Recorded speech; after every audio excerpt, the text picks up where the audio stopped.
இதான் இங்கே இருக்கு பாருங்க பிரண்டை. அதான் இதை இங்கே நடுவில் இருக்கிறத பிடுங்கலாமா? முனியில் தான் பிடுங்கலாமா? கிளையை பிடுங்கணும். கிளைனா கிளை சைடில் இருக்குது. எது மட்டும் தான் இலசா இருக்கு. ஓ, அது மட்டும் சாப்பிட்டா நல்லதா? அதான் ஒடியும், மற்றது ஒடியாது. ஓ, இந்த இது மட்டும். இந்தாங்கப்பா. பொறுமையாக கீழே பார்த்துக்கணும். உச்சியில் இருக்கிறதா நல்ல பண்டையாக இருக்கு. வச்சு பிடிங்காச்சு. எனக்குள்ள பார்த்துருக்கணும். ஏன் பாம்பு இருக்குமா?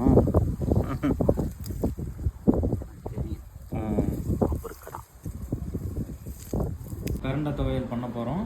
ஸோ அதுக்காக நல்லா பிஞ்சு பிரண்டையெல்லாம் தனியாக அங்கே எடுத்து வச்சுருக்கேன். ஸோ ஸ்டார்ட் பண்ணுறதுக்கு கையில் நல்லா நல்லெண்ணெய் தேய்ச்சிக்கணும், இல்லைன்னா அரிக்க ஆரம்பிச்சிடும். ஓகேவா? நமக்கு சேர்த்து வரல பண்ணுறதுக்கு.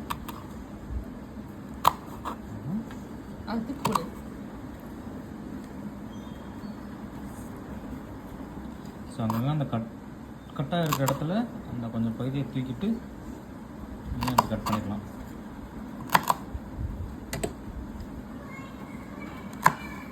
கட் பண்ணதுக்கப்புறம் சரி, இதில் வந்து நார்லாம் எடுக்கணும். இந்த இப்படி நாரை இப்படி எடுத்துடணும்.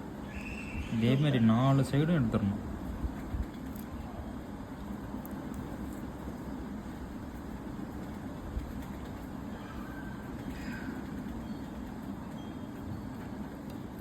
இதே மாதிரி எடுத்துட்டு கட் பண்ணி முடிச்சிட்டோம்.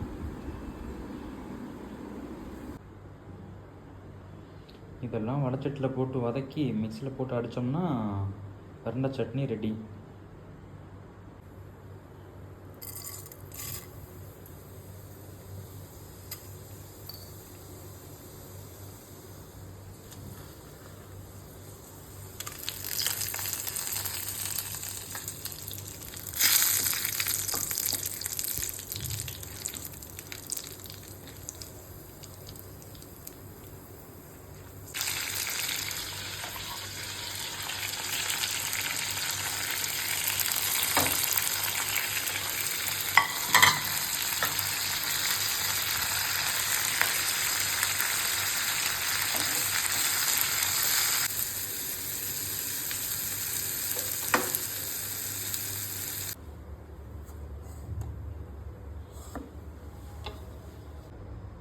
ரெடி ஆயிடுச்சு. இதான் இங்கே இருக்கு.